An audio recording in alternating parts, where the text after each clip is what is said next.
The morning sun over Lekki glimmered off the windows of towering mansions, yet inside one of them, Adanna Obiagu sat quietly in her robe, her gaze lost in the steam rising from her tea. On the outside, she was everything people envied, the only daughter of Chief Dominic Obiagu, a billionaire industrialist and CEO of Obiagu Holdings, one of Nigeria's largest conglomerates. But inside, she felt an emptiness that money couldn't fill. Every man who came into her life had seen her wealth before her heart. The ones who claimed love whispered, "I love you," only after seeing her father's Rolls Royce parked outside. And so, at 32, Adanna made a bold decision. She would leave it all behind: the luxury, the titles, the comfort, and live simply as an ordinary woman. She packed a single suitcase, told no one but her driver, and moved to a small flat in Surulere under a different name, Ada Nwosu. No designer bags, no luxury car, just a second-hand Toyota Corolla and a quiet determination to live differently. Within weeks, Ada found a job as a receptionist at a small logistics company, Bright Path Couriers, owned by a cheerful man named Mr. Aluko. She was humble, respectful, and efficient, earning the affection of her coworkers, especially Chike, the head dispatcher. Chike was 34, tall, with deep brown skin, an easy smile, and the kind of eyes that carried both kindness and struggle. He was not rich, but he was hardworking, often staying late to help his team meet delivery deadlines. He would crack jokes in pidgin, make everyone laugh, and still help Ada carry stacks of files even when it wasn't his duty. Soon, their friendship blossomed into something deeper. They shared jollof rice during lunch breaks, talked about life, faith, and dreams.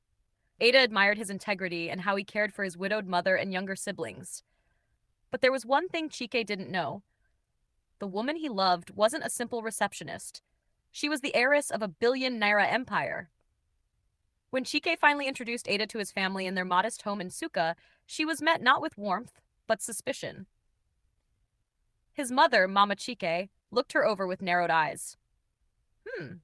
So this is the girl you want to marry?" she asked, her tone sharp. "A receptionist? Do you even know her family background?" Ada smiled gently. "Yes, ma. I work with your son at Bright Path Couriers." Mama Chike frowned. "And I see. These Lagos girls, always pretending to be humble when they have hidden motives." Chike's sister, Ujunwa, chuckled mockingly. "Brother, I hope she's not marrying you because she thinks you'll become rich one day. You know women like that." Ada felt the sting of their words but said nothing. She had learned that silence sometimes spoke louder than defense. Still, she loved Chike deeply. When he proposed months later under the mango tree in front of their office, she said yes, tears of joy streaming down her face. Their marriage was simple but happy. Ada never complained about their modest lifestyle. She cooked, cleaned, and supported Chike through every struggle. But his family's attitude never softened. At family gatherings, Ujunwa would whisper, "See how she dresses like a church worker. Maybe she's saving all her salary to buy wigs." Mama Chike would sigh loudly and say, "If only my son had married a woman from a good family, we wouldn't be struggling like this." And Ada endured it all. Every insult, every dismissive glance.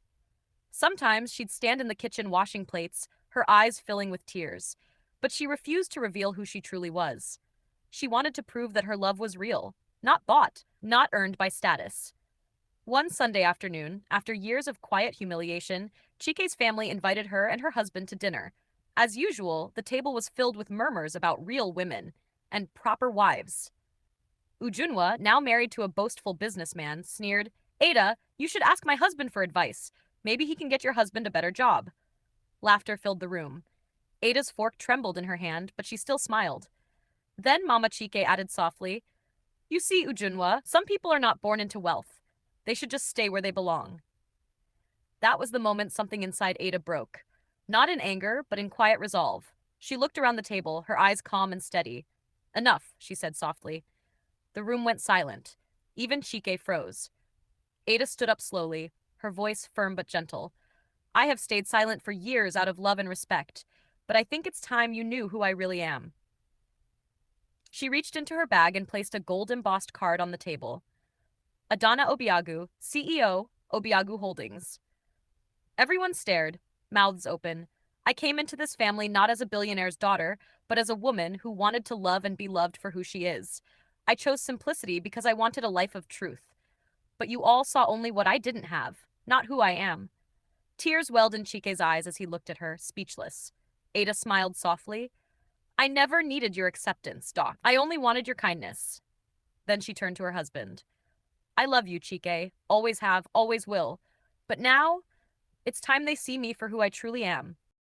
For several seconds, no one spoke. The air in the dining room felt heavy, like the silence that follows thunder before the rain. The gold card with Adanna's name shimmered under the light, a quiet proof that everything they thought they knew about her was wrong. Mama Chike's spoon clattered to the floor. Ujunwa's laughter died mid-breath. Even Chike sat frozen, staring at his wife, the same woman he had watched cook ogbono soup in their tiny kitchen, the same woman who woke him with kisses and soft laughter. Adanna Obiagu? He whispered. As in Chief Obiagu's daughter? The Obiagu Holdings? Ada, now Adanna, nodded calmly. Yes, that's me.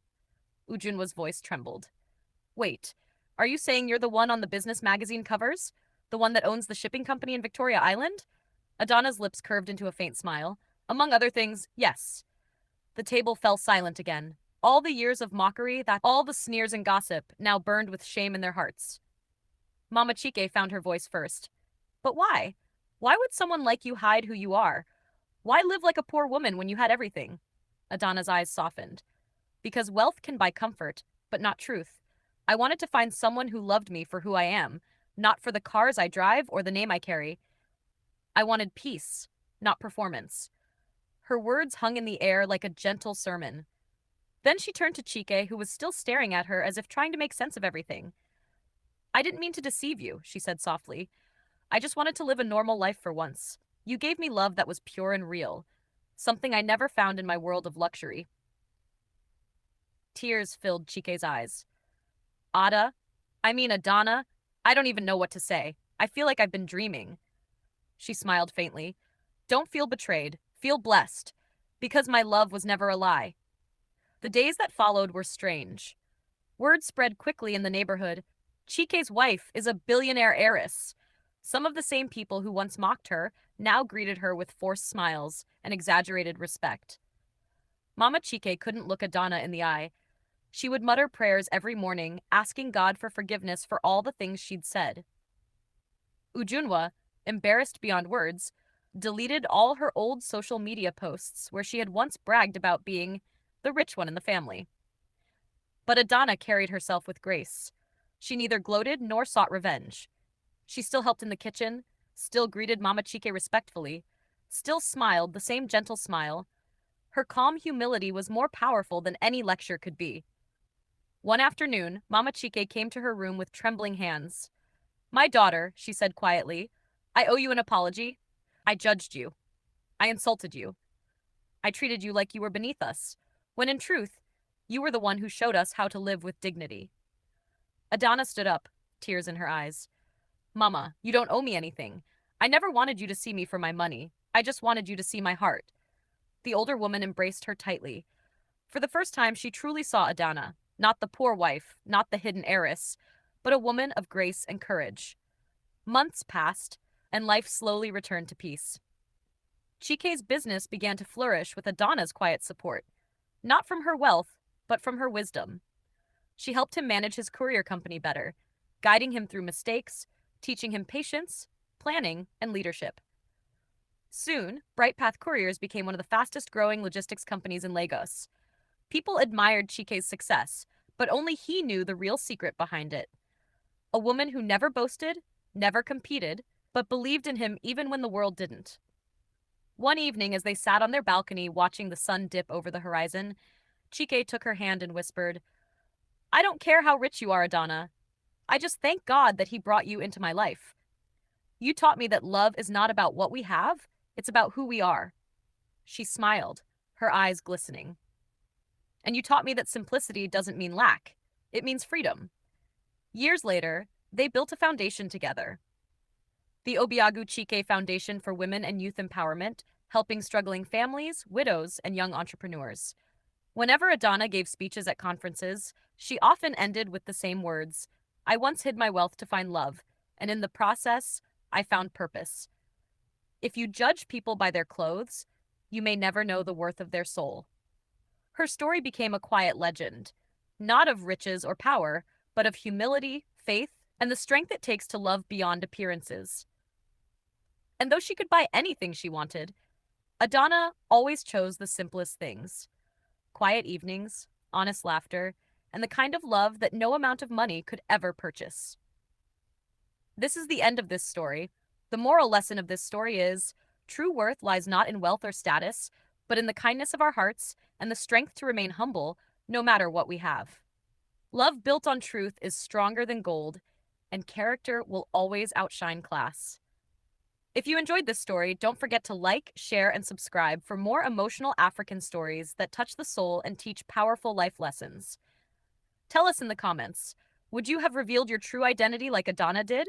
Stay tuned for more inspiring tales every week.